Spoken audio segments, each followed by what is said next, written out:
দেখো এখানে বলা আছে হচ্ছে অ্যাম্ফিবিয়া। অ্যাম্ফিবিয়া এর বাংলাটা কি বলা আছে? উভচর। কি চর? উভচর। উভ মানে দুই দিকে, চর মানে বিচরণ, দুই দিকে বিচরণ, দুই দিকে বিচরণ। তাহলে যে সকল প্রাণী জলেও থাকে আবার স্থলেও থাকে, যে সকল প্রাণী জীবনের কোনো একটা পর্যায়ে জলে বাস করে আবার কোনো একটা পর্যায়ে ডাঙায় বাস করে বা স্থলে বসবাস করে, সেই প্রাণীকে বলবো আমরা উভচর প্রাণী। কি প্রাণী? উভচর প্রাণী। মনে থাকবে? যে সকল প্রাণী জীবনের যে কোনো একটা পর্যায়ে জলে আবার কিছু কিছু পর্যায়ে কি থাকে স্থলে বসবাস করে, সেই প্রাণীগুলোকে আমরা বলবো উভচর প্রাণী। এখন দেখেন এখানে যেটা বলছে যে মেরুদণ্ডী প্রাণীদের মধ্যে কি প্রাণী? মেরুদণ্ডী প্রাণীদের মধ্যে। তাহলে মেরুদণ্ডী প্রাণী কাকে বলে? মেরুদণ্ডী প্রাণী কাকে বলে কি বলতে পারবা? মেরুদণ্ড কোনটা? এটা না, দেখতে পাচ্ছ? এটা পিছনে যে লম্বা শক্ত হাত আছে না, তাহলে এটাকে কি বলা হয়? মেরুদণ্ড। কি দণ্ড? মেরুদণ্ড। এখন যে সকল প্রাণী মেরুদণ্ড আছে সেই সকল প্রাণীকে বলা হয় মেরুদণ্ডী প্রাণী। যাদের মেরুদণ্ড নাই সেগুলোকে বলা হয় অমেরুদণ্ডী। বুঝতে পারছো?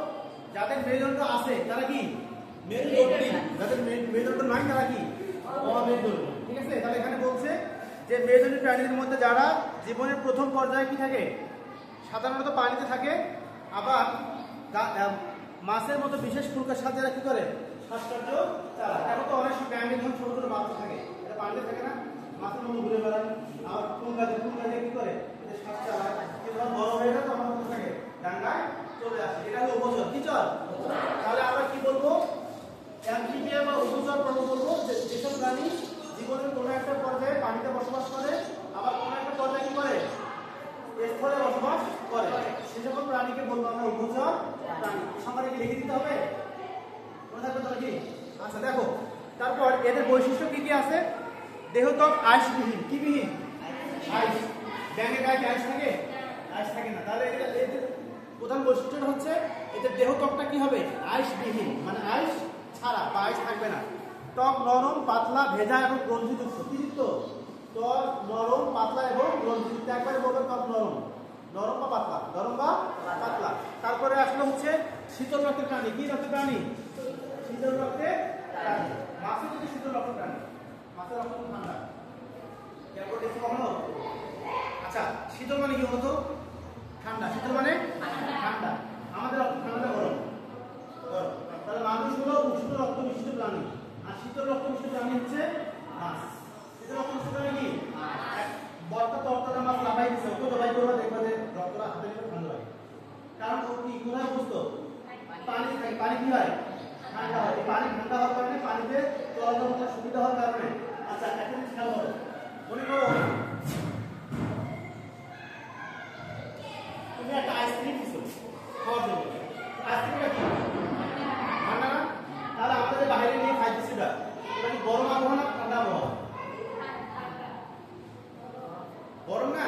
তার মানে ও ফ্রিজে ছিল, ফ্রিজের আবহাওয়াটা হচ্ছে একেবারে ঠান্ডা, তার জন্য ওটা কি হয়নি? বলেনি বা বলে যায়নি। যখন বাহিরে বের করা হচ্ছে আবহাওয়াটা কি হয়ে গেছে? পরিবর্তন হয়ে গেছে, ঠান্ডা থেকে গরমে চলে আসছে, এই জন্য সে বলে যাচ্ছে। সেম যদি মাছের রক্তটা গরম হতো তাহলে গরম ঠান্ডা গিয়ে কি হতো? ঠান্ডা গিয়ে কি হতো? গরম যদি গরম জিনিস নেওয়া হয়, মনে করো একটা জিনিস নেওয়া হলো, ঠান্ডা রাখা হলো, জমে যাবে না? তাহলে যদি মাছের রক্তটা গরম হতো তাহলে মাছের রক্ত জমে গিয়ে মাছ মারা যেত। এই জন্য ঠান্ডা ঠান্ডা হচ্ছে, তাহলে জিনিসের সঙ্গে একটা হচ্ছে। এই জন্য মাছকে রক্ত বিশিষ্ট প্রাণী, শীতল রক্ত বিশিষ্ট প্রাণী। আর হচ্ছে মানুষ কি রক্ত বিশিষ্ট প্রাণী? উষ্ণ। উষ্ণ মানে কি? গরম। উষ্ণ মানে গরম। তারপর দেওয়া আছে পানিতে ডিম পারে। কোথায় ডিম পারে? মাছ কোথায় ডিম পারে? পানিতে ডিম পারে। জীবন চক্রে সাধারণত ব্যাঙাচি দেখা যায়। তাহলে যখন ব্যাঙগুলো পানিতে থাকে তখন তাকে আমরা কি বলি? ব্যাঙাচি। কি বলি? ব্যাঙাচি। এর উদাহরণ হিসেবে আমরা বলতে পারি সোনা ব্যাঙ, কুনো ব্যাঙ। সোনা ব্যাঙ, কুনো ব্যাঙ। কুনো ব্যাঙের বগির নাম বলছিলাম, ব্যাঙের বগির নাম বলছিলাম, মনে আছে?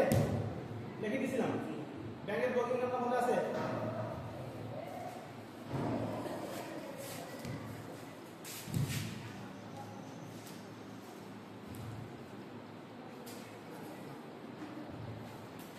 ভুলে গেলে কেমন হবে রে? বুফো মেলানোস টিকটাস। বুফো মেলানোস টিকটাস, এটা হচ্ছে ব্যাঙের বৈজ্ঞানিক নাম। ব্যাঙের বৈজ্ঞানিক নাম। তাহলে আমরা আবার বলি প্রথম আমাদের টপিকটা বই দেখো, টপিকটা ছিল হচ্ছে উভচর। কি ছিল? উভচর। তাহলে যে সকল প্রাণী জলেও বাস করে আবার ডাঙায়ও বাস করে, তাহলে জীবনের যে কোনো একটা পর্যায়ে পানিতে আবার কিছু সময় কি করে সে স্থলে বা ডাঙায় বসবাস করে, সে সকল প্রাণীকে আমরা বলবো হচ্ছে উভচর প্রাণী। এদের বৈশিষ্ট্যের ক্ষেত্রে এদের এক নম্বর বৈশিষ্ট্য আমরা কি বলবো? এদের ত্বক আঁশবিহীন। কি বিহীন? আঁশবিহীন। এবং এদের ত্বক পাতলা এবং নরম। পাতলা এবং নরম। তারপর এরা শীতল রক্তের প্রাণী। কি রক্তের প্রাণী? শীতল রক্তের প্রাণী। তারপর আরেকটা বলতে পারি, যেটা পানিতে কি করে? ডিম পারে। পানিতে ডিম পারে। এখন যদি বলা হয় ব্যাঙাচি, কোনটা বলে? ব্যাঙাচি কাকে বলে? তাহলে ব্যাঙ যখন জন্মগ্রহণ করে পানিতে, তাদের জীবনের প্রথম একটা অবস্থা কি করে? পানিতে কি করে? অতিবাহিত করে। এই পানিতে অতিবাহিত করার সময় তারা মাছের মতো ফুলকার সাহায্যে কি করে? শ্বাসকার্য পরিচালনা করে। এই জন্য একে বলা হয় ব্যাঙাচি। কি বলা হয়? ব্যাঙের মানে পরিপূর্ণ হওয়ার আগের যে অবস্থা। দেখো অনেক সময় টাকি মাছ দেখছো? তোমরা টাকি মাছ বলে না, গড়াই মাছ বলে। কালো মোটা বলে যেটা গড়াই, গড়াই বলে। আমাদের গড়াই বলে, টাকি বলে। দেখো এই মাছের বাচ্চাও দেখছো? তোমার সাথে ছোট ছোট বাচ্চা, ওই বাচ্চাগুলো দেখা যায় না। গড়ে বলতে কোনটা মাছ বলে? এমন হয় না? তাহলে এইটা বলা ব্যাঙাচি। কি বলা হয়? ব্যাঙাচি। আর উদাহরণ হিসেবে আমরা বলতে পারি কয়টা? সোনা ব্যাঙ, কুলো ব্যাঙ। সোনা ব্যাঙ, কুলো ব্যাঙ। কুলো ব্যাঙ কোনটা? কুলো ব্যাঙ যেটা পানিতে পাওয়া যায়, পানিতে। আর সোনা ব্যাঙ কোনটা? এবারে ঘরে চিপাই থাকে, খাটের নিচে বা চিপাই ব্যাঙ থাকে, ওর গা গুলি খসখসা, মানে পোড়া পোড়া পোড়া পোড়া। তারপর ওটা সোনা ব্যাঙ। কি ব্যাঙ? সোনা ব্যাঙ। আর কুলো ব্যাঙ কোনটা? পানিতে পাওয়া যায়। ঠিক আছে? আচ্ছা, তাহলে উপস্থিত সম্পর্কে প্রশ্ন আছে আরো? উপস্থিত আসলে কি করবো এখন? পারবা তো? আচ্ছা, এবার দেখো পয়েন্টটা আছে তোমাদের সরীসৃপ। কি সৃপ আছে? সরীসৃপ বা রেপ্টিলিয়া। সরীসৃপ বা, এখন হচ্ছে কি বলবো আমরা? সরীসৃপ। বলতো কিনা? তাহলে এখন আমরা কি বললাম? এটা উচ্চারণটা কি বলতো একজন? মনিরা বলতে পারবে উচ্চারণটা কি?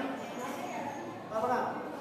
দেখো A M M M P S A ফি বি আর এ অ্যামফিবিয়া। অ্যামফিবিয়া বা হলো উভচর। অ্যামফিবিয়া বা উভচর। এখন আমরা কি বলবো? রেপ্টিলিয়া।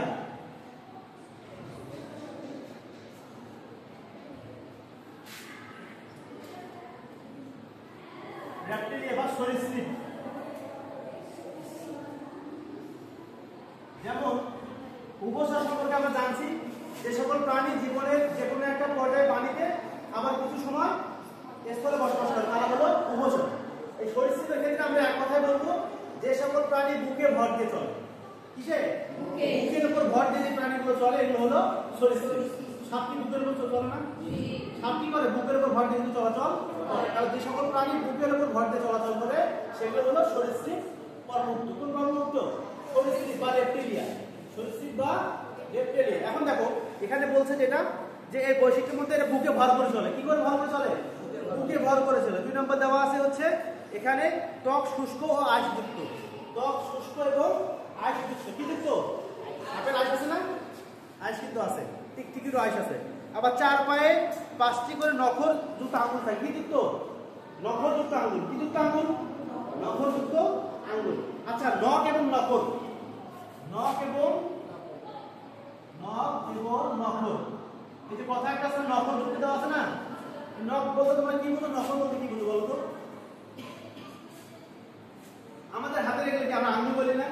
এগুলো আঙুল। তাই এগুলোকে আমরা নখ বলি। কি বলি? এই যে হাতের আঙুলগুলো, এগুলোকে আমরা কিছু নখ বলি, তাই না?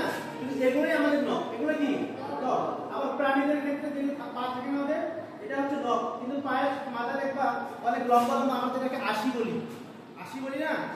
লম্বা লম্বা হয় না? অনেক সময় অনেক মেয়েরা অনেক ছেলেরা আশি লম্বা লম্বা বলে না? তো সেগুলো হচ্ছে নখর। কি হবে? নখর। নখর কেন বুঝবো? কারণ ওরা প্রাণীকে কি করে? এগুলো আটকে দেওয়ার ক্ষমতা হয়। কারণ যদি পা থাকতো শুধু, প্রাণীটাকে সবসময় ধরতে পারতো না। যখন এগুলো লম্বা লম্বা আসতে থাকে, এটা প্যাঁচায় ধরে, তখন কি না প্রাণীকে সহজে কিন্তু বেঁধে দিতে পারে। তাহলে একে বলা হয় নখর। কি বলা হয়? নখর। বুঝতে পারছো নখর এখন? তাহলে এখন দেখো এটা বলছে যে, আমি আবার বলি যে যে সকল প্রাণী বুকে ভর দিয়ে চলাচল করে, সে সকল কর্মমুক্ত প্রাণীকে বলবো আমরা রেপ্টিলিয়া বলে। কোন বর্গে?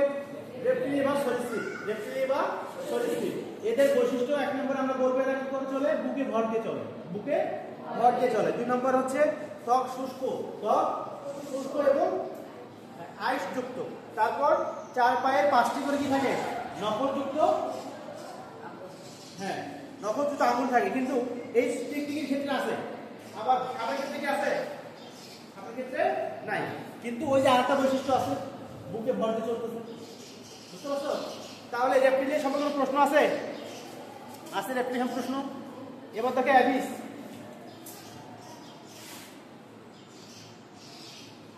অ্যাবিস বা পক্ষীকুল, ওই যে পাখি কি দেখতেছো না? অ্যাবিস বা পক্ষীকুল, অ্যাবিস বা আবার দেখো আমি আবার বলি, অ্যাম্ফিবিয়া বলছি আমরা, কোন সমস্যা আছে? আবার সরীসৃপ সম্পর্কে কি বলছি? যেগুলো বুকে ভর দিয়ে চলাচল করে। এবার পক্ষীকুল আমরা কিভাবে বুঝবো? যে সকল প্রাণীর দেহ পালক দ্বারা আবৃত। কি দ্বারা আবৃত? যে সকল প্রাণীর দেহ পালক দ্বারা আবৃত, সে সকল প্রাণীগুলো কোন পর্বের অন্তর্ভুক্ত? অ্যাবিস। কোন পর্বের? অ্যাবিস বা পক্ষীকুল। দেখো পাখিটা আছে, পাখিটার গায়ে কি আছে? পালক আছে। কি আছে? পালক আছে। আবার এখানে দেখো কি বলছে, যে দেহ পালকে আবৃত। দেহ কি? পালকে আবৃত। আবার দুটি ডানা থাকবে, দুটি পা থাকবে এবং চক্ষু থাকবে। কি থাকবে এখানে? চঞ্জু, চঞ্জু কি দেওয়া আছে? চঞ্জু, চঞ্জু কি বলতো? চক্ষু তো আমরা বুঝি, চোখ। চঞ্জু মানে দেখো পাখির সামনে লম্বা ডোর আছে না, লম্বা তো ছোটটা, একে বলা চঞ্জু। কি বলা হয়? চঞ্জু। তাহলে কি থাকবে? দুটো ডানা, আবার কি থাকবে বলো? দুটি পা এবং একটা চঞ্জু, একটা চঞ্জু। এবং আরেকটা বলছে যে ফুসফুসের সাথে বায়ুথলি থাকায়, কি থাকায়? ফুসফুসের সাথে বায়ুথলি থাকায় পাখি কি করে? উঠতে সাহায্য করে, উঠতে সাহায্য করে। এক প্রশ্নটা লিখে নাও, বায়ুথলির কাজ কি?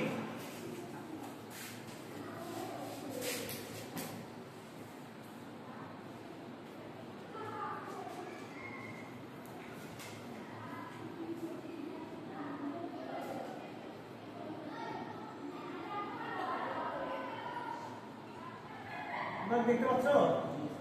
তাহলে প্রশ্ন হচ্ছে বায়ুথলির কাজ কি? উত্তর হবে বায়ুথলির প্রধান কাজ হলো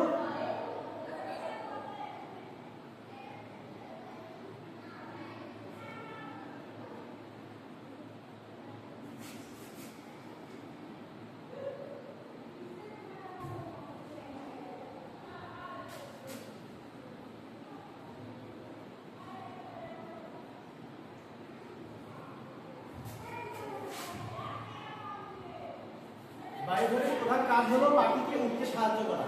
কি করা? বলি না, বায়ুথলির প্রধান কাজ হলো পাখিকে উঠতে সাহায্য করা। এবার তোমাদের দেওয়া আছে উষ্ণ রক্তের প্রাণী। কি রক্তের প্রাণী? উষ্ণ। উষ্ণ মানে কি? গরম। উষ্ণ মানে কি? গরম। গরম রক্তের প্রাণী। আবার পরেরটা দেওয়া আছে হাড় শক্ত, হালকা ও ফাঁপা। হাড় শক্ত, হালকা ও ফাঁপা। উদাহরণস্বরূপ দেওয়া আছে কাক, দোয়েল, তারপর কি দেওয়া আছে? হাঁস ইত্যাদি। হাঁস ইত্যাদি। আচ্ছা, তোমরা কি দোয়েলের বৈজ্ঞানিক নাম জানো? দোয়েলের বৈজ্ঞানিক নামটা হবে কোকসাইকাস সাউলারিস। কোকসাইকাস সাউলারিস, এটা পরে জানতে পারবা। এখন দেখো আমি আবার বলি, যদি বলা হয় এডিস গর্ভবত প্রাণীদের বৈশিষ্ট্য কোনটা? তারা হবে উষ্ণ রক্তের প্রাণী। কোন রক্তের প্রাণী? উষ্ণ রক্তের প্রাণী। দুটো ডানা থাকবে, দুটো পা থাকবে, একটা কি থাকবে? চঞ্জু। একটা কি? চঞ্জু, চঞ্জু, চঞ্জু, চঞ্জু। এবং আরেকটা বলবো কি, যেটা ফুসফুসের সাথে কি করে?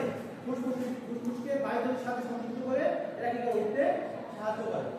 তাহলে এই বায়ুথলি দেখো তো, এখানে আমরা বলতে হবে বায়ু মানে কি বলতো? বায়ু মানে বাতাস, বায়ু মানে বাতাস, আর থলি মানে ব্যাগ। থলি মানে কি? ব্যাগ। তাহলে বাতাসের ব্যাগ, বাতাসের ব্যাগ। অনেক সময় দেখো না যে বাচ্চারা ওই যে মেলায় গিয়ে বড় বড় মাছ কেনে, এরকম হাওয়া দেওয়া থাকে না, ওটা ছেড়ে দিলে আকাশ উড়ে যায় না? ওটা কিন্তু অনেকগুলো একত্রিত করা হয়, আর ছোট বাচ্চাকে দেওয়া হয়। বাচ্চাকে নিয়ে যাবে না? কেন নিয়ে যাবে? কারণ ওই বাতাসের ব্যাগটার মধ্যে ওই বাতাসের গতিবেগটা কি হয়? অনেক বেশি থাকে। এর জন্য কি করে? উঠতে সাহায্য করে, উঠতে সাহায্য করে। আচ্ছা, আমরা যে মুক্তি হাওয়া নেই একটা, এটা কি করে? না, কিন্তু ওখানে কি থাকে? নাইট্রোজেন গ্যাস থাকে। ঠিক আছে, নাইট্রোজেন কিভাবে তৈরি করে বলো তো? তোমরা পুকুরে গোসল করছো কেউ? করছো? পুকুরে গোসল করার সময় দেখবা তুমি হাতটা উপরে দিয়ে নিচে পানিটা স্টেন করো, হাত দিয়ে বলবা দেখো বুদবুদ দেখা ওঠে না? বুদবুদ ওঠে না? এই বুদবুদটা হলো গ্যাস। এই বুদবুদটা কি? এই গ্যাসটা তোমাদের বন্ধ করতে হবে, গ্যাসটা দিয়ে বুদবুদ। ঠিক আছে? আচ্ছা, তাহলে আমাদের আজকে ছিল প্রথমে উপচর, অ্যাম্ফিবিয়া। তারপর কি হলো? অ্যাম্ফিবিয়ার পর আমরা বললাম হচ্ছে রেপ্টিলিয়া। তারপর বললাম হচ্ছে অ্যাবিস। কি বললাম? হ্যাবিস। তাহলে এই তিনটি সম্পর্কে কোনো প্রশ্ন আছে কারো? প্রশ্ন নাই? কাউকে আমি বলবো যে তুমি অ্যাম্পিরিয়া পর্বের প্রাণীর নাম বলো। মনে করো বললা যে ব্যাঙ, এর বৈশিষ্ট্য কি, বা ব্যাঙ কোন রক্তের প্রাণী, ঠিক আছে, বা ব্যাঙের বকের নামটা কি বলো। এইভাবে পার্ট টু পার্ট প্রশ্ন করবো, ঠিক আছে? না হবে বিজ্ঞানের ইংরেজি বের করো।